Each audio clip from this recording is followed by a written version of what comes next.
Assalamualaikum warahmatullahi wabarakatuh. Kepada yang terhormat dosen pengampu, saya di sini menjadi yang pertama untuk mempresentasikan mengenai tugas ujian akhir semester. Sebelumnya, perkenalkan nama saya Ferdi Ahmad Aryesta dengan NIM 22152401. Ada pula anggota kelompok lainnya, yaitu ada Jehan Ilham Kusmawardana dengan NIM 22152402. Lalu ada pula Muhammad Agim dengan NIM 22152406 dan yang terakhir Muhammad Dafa 22152409. Berikutnya mengenai agenda atau hal-hal yang akan kita bahas pada video kali ini. Di mana di sini ada yang pertama definisi, scope, dan metode dari proyek yang kami jalankan. Berikutnya terkait implementasi, lalu berikutnya lagi yang akan dijelaskan oleh rekan saya yang lain, yaitu terkait timeline, risk analysis, dan quality analysis dari proyek yang sedang kami jalankan. Oke, di sini kita masuk ke definisi, scope, dan metode. Di mana di sini kami memiliki klien yaitu seorang pemilik usaha F&B bernama Mosce Cafe and Eatery. Nah, tempatnya itu terletak di Jalan Basuki Rahmat, Sindangkasih, Kecamatan Purwakarta, Kabupaten Purwakarta, Jawa Barat. Setelah berdiskusi dengan klien di tahap awal, gitu, kami mendapatkan keinginan dari klien itu sebagai berikut, di mana secara garis besar klien atau owner ini ingin memiliki web profil kafe dan eatery miliknya sendiri. Di mana di sini klien menjelaskan dari dua persepsi. Yang pertama ada dari persepsi pengunjung. Yang pertama itu pengunjung ingin melihat foto kafe. Lalu yang kedua pengunjung ingin melihat menu minuman dan makanan. Lalu yang ketiga pengunjung ingin melihat alamat kafe. Lalu dari sisi owner ini ingin mengganti tampilan menu minuman dan makanan yang sudah di-set di web profil tersebut. Lalu owner ingin juga mengganti deskripsi kafe yang mana juga sudah di-set di web profil tersebut. Sehingga dari requirement tersebut kami memutuskan untuk membuat dua outcome, yaitu ada web profil Mosaic Cafe dan Eatery dan juga admin page untuk mengelola tampilan dari web profil tersebut sehingga mengakomodir permintaan klien. Oke, berikutnya terkait teknologi pengembangan web profile ini, di sini kami menggunakan HTML, CSS, dan JS sebagai tampilan web. Lalu ada JSON untuk penyimpanan data gitu ya, untuk mengelola web profil tersebut. Lalu untuk deployment, kami akan menggunakan Vercel sebagai platform cloud hosting. Berikutnya terkait pendekatan yang akan kami terapkan. Di sini kami menggunakan iterative development dengan alasan untuk menghasilkan prototipe yang berfungsi sejak awal sehingga pengembangan yang kami lakukan ini dapat si klien dapat memberikan evaluasi terkait produk secara terus-menerus per iterasi.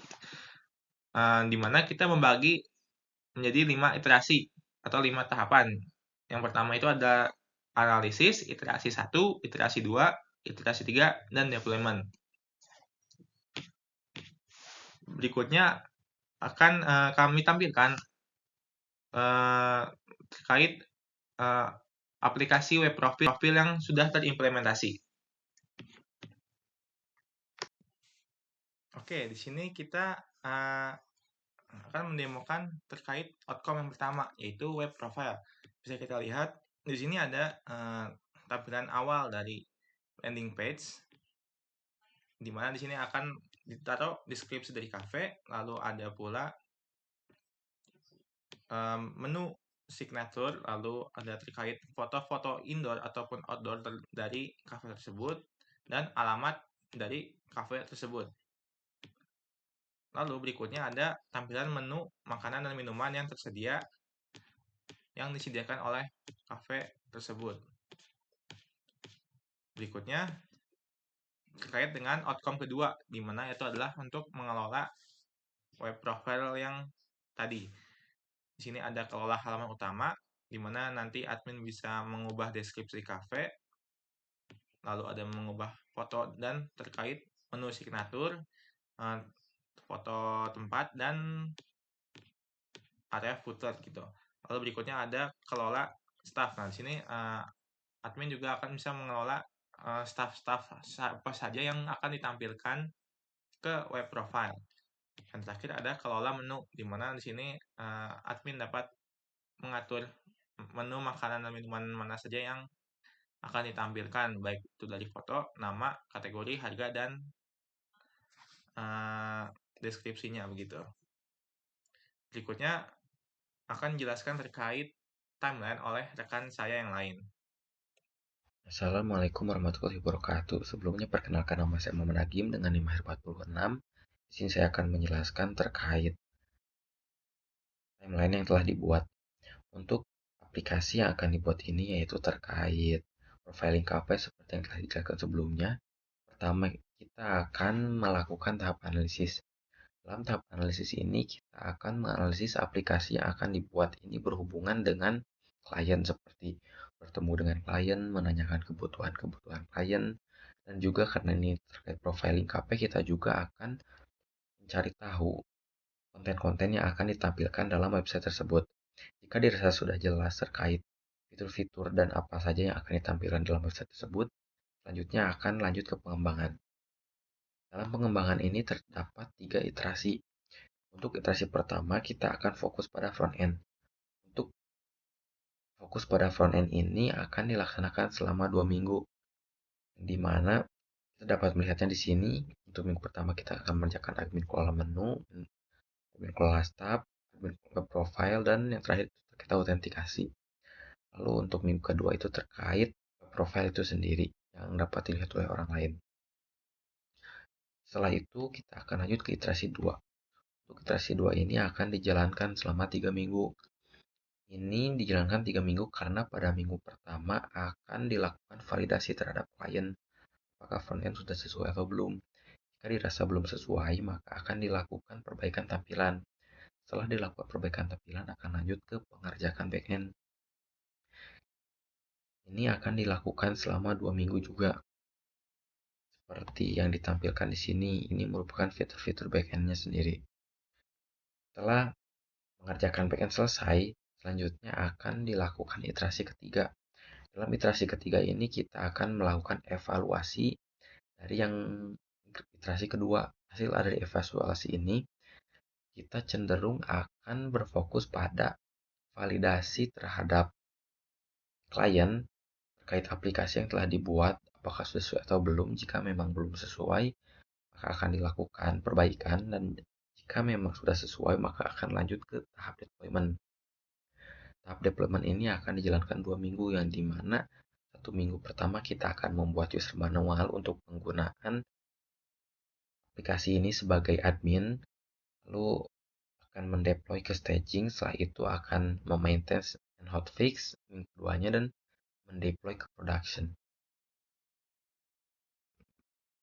Lalu setelah ini selanjutnya akan menjelaskan terkait Taiga.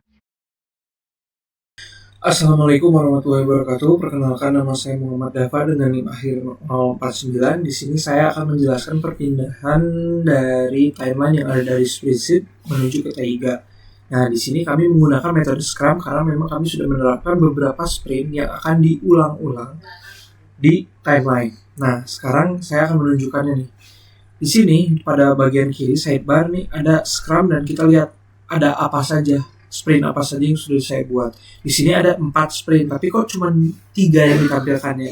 Itu karena salah satu sprint sudah ke close, karena sudah selesai semua. Jadi kalau kita tunjukkan, diperhatikan, nah muncul nih pembuatan prototype dan front end. Nah itu ada 4 sprint yang sudah kami buat.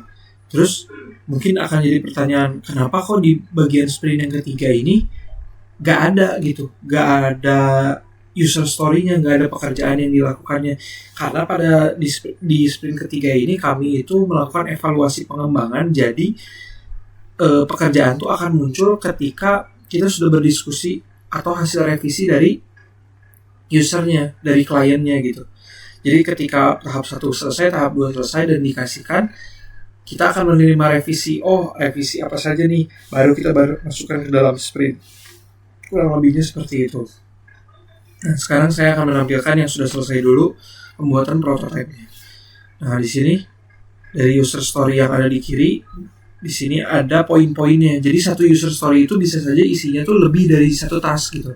Contohnya ini, admin kelola menu. Nah, di dalamnya itu ada membuat tampilan halaman daftar tabel atau menu sama membuat tampilan halaman kelola menu. Nah, di sini kita bisa ngasih tugas ini ke siapa. Di sini kebetulan yang mengerjakannya saya. Kemudian ini ada juga tas-tas lain yang mengerjakannya, ada Ferdi, ada Jehan, dan juga ada Agim. Seperti itu. Nah, untuk yang sebelumnya gimana nih yang kedua? Karena belum dikerjakan, jadi kasusnya semuanya sedang in progress gitu. Terus apa sih manfaatnya? Kenapa harus dipindahin ke Taiga? Nah, kalau dipindahin ke Taiga ini kita lebih terkontrol, tampilannya memang benar-benar diperuntukkan untuk manajemen proyek gitu. Kemudian ini walaupun saya adalah seorang project manager di sini, saya tetap tidak bisa memindahkan yang Agim seenaknya karena itu memang punyanya Agim gitu. Gak bisa kita asal gonta-ganti. Dan di sini karena sudah ada metode Scrum, jadi kita tinggal menerapkannya saja. Dan di sini fiturnya juga sudah lengkap. Makanya kenapa disarankan menggunakan Taiga. Dan di sini juga kalau kita lihat, kita bisa ngundang stakeholdernya. Nah, contohnya ini adalah Pak Holid. Nah, Pak Holid ini bisa sebagai stakeholder dan bisa memantau kami. Selanjutnya, saya Jihanila Kusumawardana dengan IMHIR 42 akan menjelaskan risk register dan juga quality register.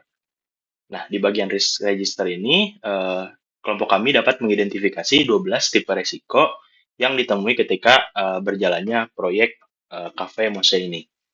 Nah, yang pertama itu mungkin saya akan melihat dari respon strateginya gitu ya. Karena di respon strateginya itu ada 3 strategi yang berbeda gitu ya. Dan mayoritas dari ke-12 ini tuh 10 diantaranya menggunakan mitigasi gitu ya, atau mengurangi si resikonya. Nah, ada dua yaitu accept dan avoid yang berbeda. Untuk mitigasi akan saya jelaskan mungkin salah satu atau salah duanya, di mana di bagian desain ini tuh ada 2 tipe risk yang terregister gitu ya, di mana yang pertama itu ada risiko dalam desain awalnya yang tidak sesuai dengan branding cafe atau tidak cocok gitu ya dengan si produk owner-nya. Nah, lalu yang kedua itu ada UI CMS tidak intuitif, di mana si CMS-nya mungkin terlalu kompleks bagi admin cafe sehingga tidak dapat digunakan dengan baik. Nah, dengan mitigasi ini gitu ya, contohnya dengan melakukan riset gitu ya dari awal branding cafe, nantinya si resiko ini tuh mungkin dapat terkurangi gitu ya sebelum kita melakukan development lebih lanjut. Lalu di bagian bisnis tuh yaitu kliennya sulit dihubungi gitu ya. Apabila si klien itu tuh sibuk atau lambat memberi feedback gitu ya. Nah, dengan cara responsnya itu dengan cara mengaccept gitu atau menerimanya saja, dan yaitu strateginya itu menjadwalkan checkpoint mingguan dan menggunakan sistem notifikasi pengingat gitu ya sebagai salah satu cara untuk menerima gitu ya si risiko tersebut. Lalu yang bagian strategi avoid itu di mana pada bagian manajemen gitu ya, si pengujiannya itu yang kurang menyeluruh gitu ya, atau terbatas yang mengakibatkan bugnya itu tidak terdeteksi gitu ya. Nah, cara strateginya itu adalah melakukan avoid atau menghindari gitu ya si resikonya tersebut dengan cara menyusun rencana pengujian yang lengkap dari sisi fungsionalitas, UI, dan juga responsibilitas sebelum live dari si project web cafe tersebut. Nah, itu untuk risk register. Lengkapnya dapat dilihat dalam dokumen. Selanjutnya ada di quality register. Nah, dari quality register ini kami menggunakan 3 metode gitu ya. Yang pertama itu review, testing, dan juga demonstration gitu ya. Nah, untuk requirement specification ini mungkin dia itu digunakan atau dilakukan secara spontan gitu ya. Jadi tidak ada record yang dapat kami lakukan. Ini tuh dilakukan melalui diskusi gitu ya, atau review dengan cara diskusi gitu dari project leader kami yaitu Dava dan juga product owner-nya gitu atau pemilik dari cafe yang dibuatkan web profile-nya ini gitu. Nah, selanjutnya itu ada testing gitu ya, di mana testing ini tuh mencakup semua fitur-fitur yang kami kembangkan berdasarkan dengan requirement yang telah didiskusikan tadi, dimulai dari tampilan halaman kelola menu gitu ya, sampai pada menampilkan data-data pada halaman yang ada pada web cafe tersebut gitu, yaitu halaman menu dan juga staff dan web profile. Nah, itu untuk melakukan testing gitu ya. Semuanya dari fitur-fitur yang ada dan juga yang terakhir itu metodenya itu melakukan demonstration gitu ya di web profile sebagai user dan juga sebagai admin. Nah, mungkin untuk recordnya ini tuh ada di GitHub gitu ya. Dan dari aktual dan plan-nya gitu ya, mungkin sudah tepat sasaran dan dari forecast-nya gitu ya. Ketika di plan pada 30 Mei gitu ya, dan di forecast itu pada 6 Juni dan aktualnya juga 6 Juni gitu. Dan dapat berjalan secara terprediksi gitu ya. Oke, mungkin itu saja untuk quality dan juga register. Kurang lebihnya mohon maaf. Terima kasih atas perhatiannya. Wassalamualaikum warahmatullahi wabarakatuh.